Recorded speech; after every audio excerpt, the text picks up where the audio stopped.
PSG Fan TV, bonsoir à tous et bienvenue dans cette nouvelle édition du Ballcast. Avant toute chose, abonne-toi pour ne louper aucune de nos prochaines vidéos. Mets un pouce bleu, très important pour le référencement. Et bien sûr, partage la vidéo. Donc Steph, ça fait longtemps, comment vas-tu? Ça va très bien et toi? Bah écoute, très bien, hein. On est au début de la saison. Ouais. Bientôt à la fin du mois d'août, donc à la fin du mercato. Ouais. Et j'aurais une petite question à te poser. Vas-y, je t'écoute. Est-ce que tu penses que l'effectif des Luis, parce que je pense bien sûr à M. Enrique et M. Campos, est exhaustif? Voilà. Est-ce que tu penses que l'effectif est prêt pour l'ensemble des batailles de cette saison? Je pense que l'effectif parisien, il est ce qu'il est. Il est prêt, plus ou moins prêt. Je pense qu'il manque encore peut-être une arrivée sur un des flancs, notamment défensivement, soit en doublure de Hakimi, soit en doublure de Nuno Mendes. On sait que voilà, il y a Yoram Zagué qui a eu des minutes sur la fin de saison dernière, qui pourrait dépanner en cas de pépin pour Mendes, qu'on n'espère pas dans la saison, hein, bien évidemment. Et puis à droite, on sait que voilà, Nordi Mukiele n'entre plus forcément dans les plans du coach Enrique. Donc peut-être qu'il faudrait un latéral droit. Après, pour ce qui est du milieu de terrain, j'estime que le Paris Saint-Germain a fait ce qu'il fallait sur ce mercato. Joao Neves, pour moi, je pense que c'est un joueur qui va nous faire le plus grand bien. En tout cas, on va en tirer les bénéfices sur, j'espère, plusieurs moments de la saison à venir. Ça t'a plu déjà ce qu'il a fait lors de la première sur rencontre en l'entrée Ligue 1? en jeu contre le Havre. Franchement, c'est pas mal. C'est pas mal du tout. On sent que voilà, il a pris le jeu à son compte. Même s'il y a aussi un Vitinha qui est là depuis un peu plus longtemps, qui sait le faire également. Mais voir que Neves, dès son premier match, se met direct dans le bain, ça fait plaisir. Après, on a eu l'arrivée de Désiré Doué, qui, je pense, est un très bon joueur. Pour moi, il a le potentiel d'un futur international. On verra de quoi l'avenir est fait le concernant. Mais si on doit parler de potentiel, le potentiel de Désiré Doué, il est énorme. Et Paris ne pouvait pas le laisser partir à l'étranger. D'accord. On est obligé de se positionner dessus. Le joueur a préféré Paris au Bayern. Tant mieux vraiment. Donc là, on a juste une hâte, c'est de voir tout ça à l'œuvre. Hein. C'est de voir tout ça à l'œuvre. Et il y a Pacho aussi. T'as parlé de Pacho qui est venu aussi en défense centrale. Sans parler du gardien. Voilà, donc tu dis finalement que, allez, Safonov, ouais. On a un bon effectif, déjà de base, et pour toi, il est presque complet, quasiment. Presque complet, après forcément... Parce qu'il y a pas mal de pessimistes. On peut avoir des réserves. On peut avoir des interrogations, on peut avoir des réserves. Oui. Sur certains cas, comment Ruiz sera cette saison, après le très bon Euro qu'il a fait, comment Randal Kolo Muani va se comporter également cette saison, je pense que... Déjà pour rester sur le milieu de terrain, ouais. Voilà, le milieu de terrain, voilà, il y a pléthore de talent, il est assez complet. Ça, en tout cas, en termes d'effectifs, en termes de nombre. Mais pour toi, qui est confirmé dans ce milieu de terrain? Vitinha. Vitinha, hein. Si tu devais en mettre trois, peut-être qu'il n'y a que Vitinha qui est confirmé finalement. Je dirais que, ouais, moi personnellement, à l'instant T, si tu me demandes qui est confirmé dans ce milieu de terrain parisien, Vitinha. Warren Zaïre-Emery, il a fait une très bonne première partie de saison. Et le fait d'avoir été appelé en équipe de France, les sollicitations, qui est confirmé finalement, etc. Warren n'est pas encore confirmé. D'accord, mais Warren a tout de même été titré. Ruiz, je te dirais que Ruiz. Attention. En soi, quand tu regardes le CV de Ruiz, il est confirmé, il vient de gagner l'Euro. Dans une sélection qui n'est pas des moindres. Au PSG. On va parler du PSG. Si on parle que du PSG, même si j'estime. Si on parle pas des carrières. Même si j'estime que jouer en sélection, c'est plus compliqué. Ouais. On va rester sur le Paris Saint-Germain. Et tu as raison en tout cas, c'est ce trophée-là va en sa faveur. On pourrait dire que c'est un joueur confirmé. Pour moi, il n'est pas confirmé, je te le dis. En parlant de Ruiz, il n'est pas confirmé au milieu de terrain. Il n'a pas fait assez ses preuves. Concernant Vitinha, je suis d'accord avec toi. Confirmé, mais finalement, c'est paradoxal parce que tu dis que Warren, qui lui a été titré au trophée de l'UNFP, du meilleur jeune joueur. Ouais, exactement, meilleur espoir. Donc pas confirmé, mais en même temps, vu comme un fort potentiel ou un espoir, pour reprendre exactement le terme. Donc ça fait un joueur. Ça fait un joueur. C'est tout. Ça fait un joueur. Ouais, ça fait un joueur. C'est pas beaucoup. Voilà. C'est pas beaucoup. Paris Paris se devait d'aller chercher un joueur taulier au milieu. Qui est ce joueur taulier? Ça va être Vitinha, malheureusement. Ça va être Vitinha, mon gars. Donc, voilà. Sûrement pas, ça va être Donc Vitinha. déjà, par rapport à ce que tu disais au début, Tu vois, c'est pas trop ça. c'est pas trop ça.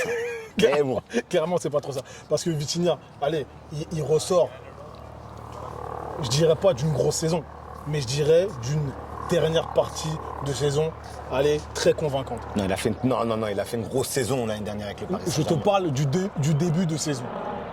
Donc, 2023-2024. Ouais, mais moi je prends 2000. Août-septembre. Août-septembre, pour toi, c'était Vitinha. Il était là, il faisait ses matchs. Je l'avais dit à l'époque sur la chaîne. Écoute, moi, mon regard, c'est qu'il a plus explosé après. Après, oui. Il s'est plus imposé Parce après. que Donc, voilà, on ne c'est peut pas monté dire qu'il a fait une crescendo. saison pleine. C'est monté crescendo. Dire qu'il a fait une saison pleine, dites-le, hein. Chers abonnés, donnez-nous votre avis, c'est très important. Mais je Et pense on n'a pas rien contre Vitinha. Ou bien, Vitinha, il fait partie des joueurs qui rassurent. Des éléments forts Il fait aujourd'hui. au partie des Paris joueurs. Saint-Germain. Il n'y en a pas beaucoup. Il n'y en a pas beaucoup. Là, tu en as nommé un seul au milieu de terrain. Et je suis d'accord avec toi. Pour moi, finalement, il n'y a que Vitinha. Ouais.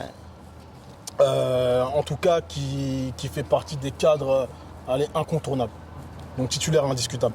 On est obligé de parler de l'attaque. Ouais. Et je vais te parler d'un ressenti, moi c'est mon avis.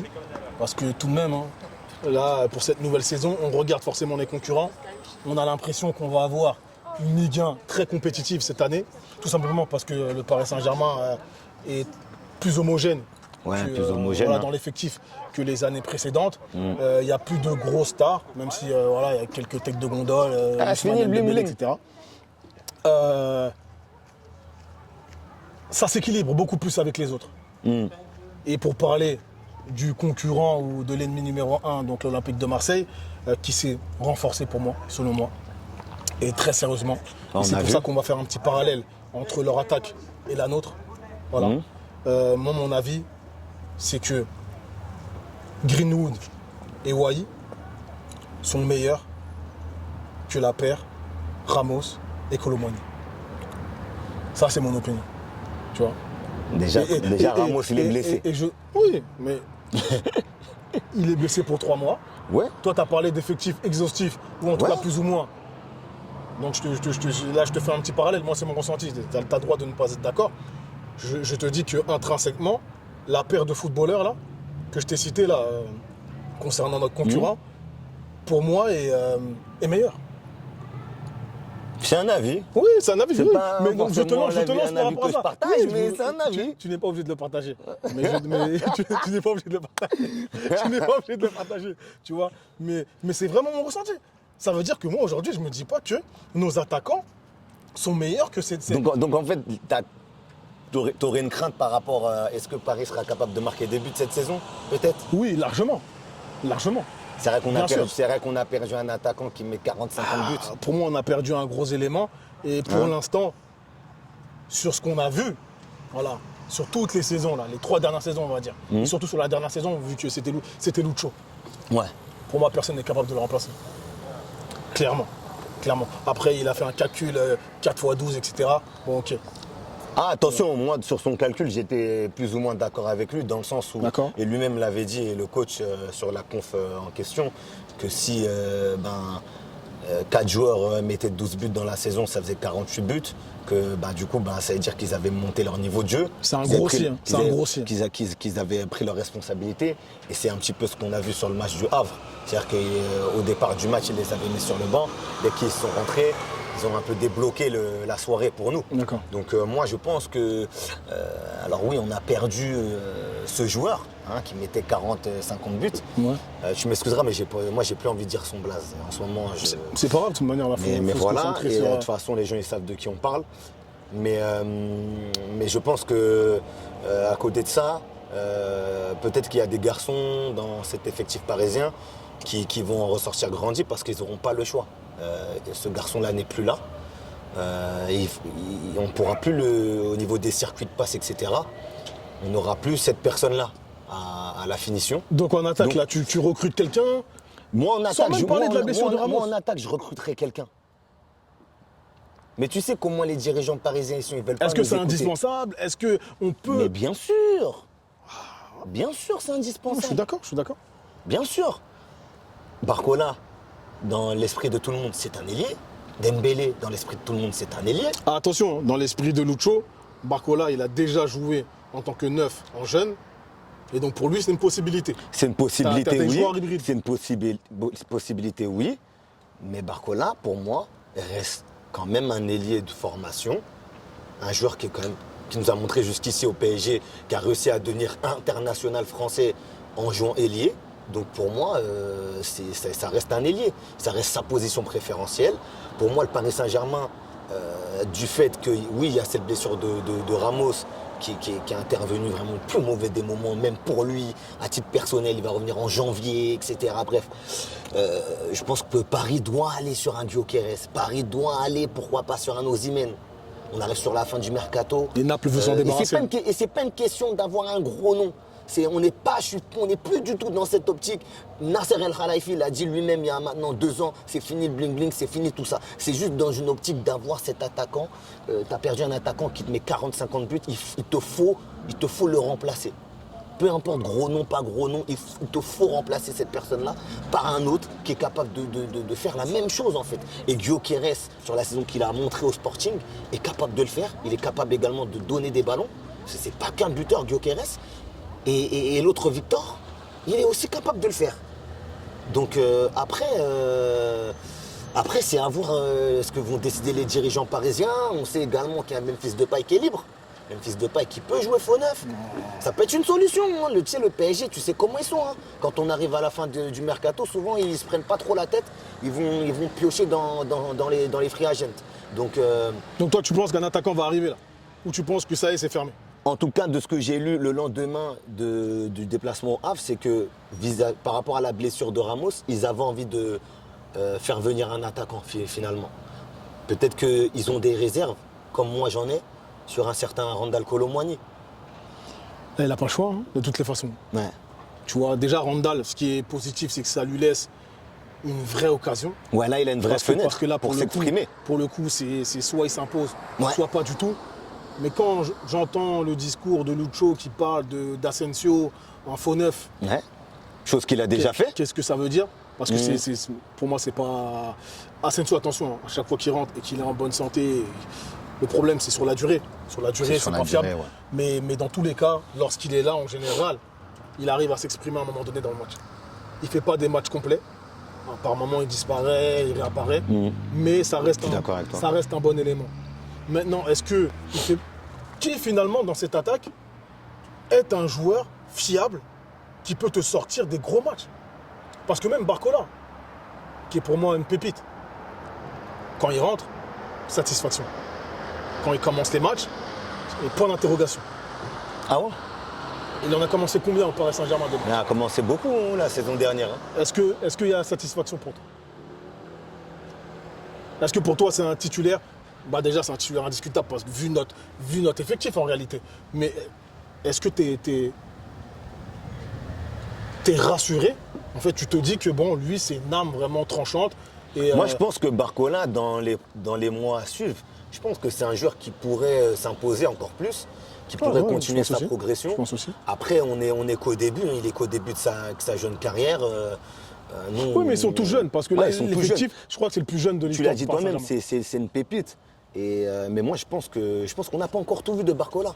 Moi, je pense qu'on n'a pas encore tout vu. Je suis complètement d'accord. Et on a parlé d'attaquant axial, d'avant-centre, de numéro 9. On a aussi beaucoup entendu de rumeurs, Jadon Sancho, Ademola Lookman. Ça serait bien aussi, qui sont des garçons qui pourraient venir titiller Ousmane Dembélé ou même un Bradley Barcola. Donc, à voir. Moi, je suis comme beaucoup de supporters, je ne vais pas te mentir. J'aimerais que Barcola il puisse continuer sa progression. Ouais. Bien évidemment, il faut qu'il soit un minimum challengé. Et je pense que Enrique va réussir à lui offrir ça dans la saison. Mais moi, ça me plairait et ça nous plairait. Je sais que je parle avec beaucoup de supporters qui me disent que voilà, Barcola, ils sentent que c'est un peu le futur du PSG et qu'il y a quelque chose à faire avec ce petit. Donc, à voir ce qu'ils vont faire. C'est vrai qu'on a aussi Désiré Doué qui peut être aussi une solution, côté gauche notamment. On a vu en finale des Jeux Olympiques dans ce stade derrière nous, que lorsqu'il rentre sur un côté, notamment le côté gauche, il est capable d'apporter un certain dynamisme. Tout comme un Dembélé ou un Barcola. Donc en vrai de vrai, le problème, je ne pense pas que dans la saison, le grand problème du Paris Saint-Germain se situera sur les ailes offensivement. Il va se situer principalement, je pense, dans l'axe. Surtout si un Kolo Muani ne relève pas la tête. Parce que comme on l'a dit à l'instant, il va avoir une belle fenêtre devant lui, minimum 2 matchs titulaires. Il va falloir qu'il montre autre chose, qu'il s'accapare aussi ce Parc des Princes. Parce que quand tu repenses à tous les gros joueurs qui sont passés par le PSG, tous les gros joueurs qu'on reçu au PSG, c'est parce qu'ils se sont accaparés le Parc des Princes. Et lui, à part le PSG Marseille, quand il venait d'arriver, il ne s'est jamais accaparé le parc. Donc il va falloir qu'il prenne le taureau par les cornes. Moi, c'est un joueur, je suis toujours dans le train. Même si voilà, en fin de saison dernière, je l'ai un peu tensé. Mais je reste toujours, j'y crois, j'essaie d'y croire encore, j'y crois encore. Et j'espère qu'il va se réveiller parce qu'on a besoin. C'est un gars qui a grandi ici, mec du 9-3. Il aime le PSG, quoi. Tu sens que c'est viscéral. Peut-être il se met trop de pression. Il faudrait qu'il se lâche un peu plus. Donc, mais en tout cas, sur le niveau, D'accord. ça a pu être inquiétant l'année dernière. J'ai envie de remettre le compteur à zéro le concernant. Ça va être entre guillemets une seconde chance pour lui cette année, à voir ce qu'il va proposer, notamment sur ce début de championnat. Ils lui ont donné le penalty au Havre pour le mettre en confiance. Mais voilà, c'est un peu l'énigme. Très bien. Mais en tout cas, pour terminer énigme. et très rapidement, parce que voilà, moi, pour donner mon avis, pour moi, l'effectif n'est pas exhaustif. Voilà, il manque quasiment un joueur. Allez, au milieu de terrain, c'est bon. Moi, je pense qu'on a assez de candidats. Et je dis bien candidats. En attaque, il faut un numéro 9. Ouais, il manque un 9. Il manque un 9, un vrai 9. Il manque un 9 et un latéral. En défense, bon, on va y aller. Donc, je vais te poser la question. Est-ce que tu peux me donner ton 11 titulaire? Là, à l'instant T, pour commencer la saison, ouais. si je suis Enrique. T'as Montpellier qui arrive là. Il y a Montpellier qui arrive. Voilà. Je reste sur quand même une première saison demi-finale de Champions League. Donnarumma dans les buts, hein. Côté droit, Hakimi. Dans l'axe, je pars avec Marquinhos sur l'axe droit. L'axe gauche, William Pacho, qui moi sur les matchs de préparation m'a beaucoup plu. Skriniar terminé? Ouais, pour moi Skriniar, fin de jeu. Fin de jeu malheureusement. Il quittera pas le club d'ailleurs, je pense pas. Ouais, parce qu'il manque un axial droit, donc au cas où. Donc je pense que Skriniar va rester quand même. De toutes les façons, mais il y a même moins si qu'il le fasse PSG banquette. veut s'en débarrasser, ça va être compliqué. Ouais, ça va être compliqué, gros salaire pour Skriniar. Ouais. Mais du coup, ouais, axe gauche, Pacho, qui moi m'a plu sur les matchs de prépa. À gauche, Nuno Mendes. Qui revient d'ailleurs. Ouais, qui revient et qui suspension. sera un élément déterminant, je pense, dans la saison du Paris Saint-Germain. Après, bien évidemment, le milieu à 3 avec Vitinha en 6. Warren Zaïre-Emery en relayeur droit et en relayeur gauche Ruiz. Ouais. Bah oui, et tu sors de l'Euro, mon coco. Tu sors de l'Euro, donc nous, on a envie de voir. Tu sais, je suis pas son plus grand fan. Mais je t'ai rien dit. Mais non, parce que toi, tu rigoles. Jusqu'ici, Non, parce qu'il y a d'autres joueurs. Il y a d'autres joueurs. Ouais, je sais, il y a d'autres joueurs. C'est pour ça. Il y a d'autres joueurs. Mais mon gars, si Ruiz, il fait pas l'affaire, je mets doué. Moi, je mets doué dans le cœur du jeu. T'as Neves aussi. Neves aussi, c'est vrai. Donc, c'est fourni. Ouais, c'est ça va être. Ouais, en vrai, je pars avec le milieu de l'année dernière. Hein. D'accord. Je pars avec le milieu de l'année dernière. Et puis devant, ça va être Dembélé à droite, à gauche Barcola, et puis dans l'axe Kolo Muani. Très bien. Pour moi, c'est une équipe sans grande surprise. On est en début de saison. On se base sur ce qu'on a en magasin actuellement, sur ce qui a été déjà réalisé, de bien notamment. Et puis si sur cette première partie de championnat, ces 4, 5, 6 premières journées de championnat, certains ne font pas l'affaire dans le 11, on a toujours de quoi changer avec Joao Neves qui pour moi est un joueur qui pourrait faire beaucoup de dégâts au PSG. Très bien. Et puis Désiré Doué qui pareil, on le met dans la même lignée, un joueur qui je pense aussi, j'espère, fera beaucoup de dégâts au PSG. Très bien. De toutes les façons, on aura plus de matière pour en parler là. Ouais, Un futur, bien évidemment. Très proche. Donc, C'est on va que les premiers terminer, matchs. On va terminer le podcast sur ça. Yes. Voilà, on verra. Certainement, le 11 va évoluer. Ouais, c'est dans sûr. tous les cas, chers abonnés, donnez-nous votre avis. Là, vous le voyez bien, hein, on a un 11 finalement qui n'est Qui n'est pas figé, rien n'est qui n'est figé. pas terminé, clairement. Ouais, Qui n'est pas terminé. Et franchement, avec les échéances de cette année, c'est une année, on va dire, qui est nouvelle, hein, avec de nouvelles compétitions notamment, en tout cas des compétitions modifiées, avec des matchs de Ligue des Champions dans les poules notamment. Il y aura 8 rencontres. Il y a rencontre au lieu de 6 précédemment. Voilà, là, Il y a un match barrage, City en barrage, aller-retour. Ça rajoute potentiellement 4 matchs de plus. Voilà. Et je pense sincèrement qu'à l'heure d'aujourd'hui, l'effectif n'est pas assez fourni, ou en tout cas pour relever le défi de l'ensemble des batailles de cette saison 2024-2025. Donnez-nous votre avis. Est-ce que vous êtes plutôt de l'avis de Young Steph ou pas du tout?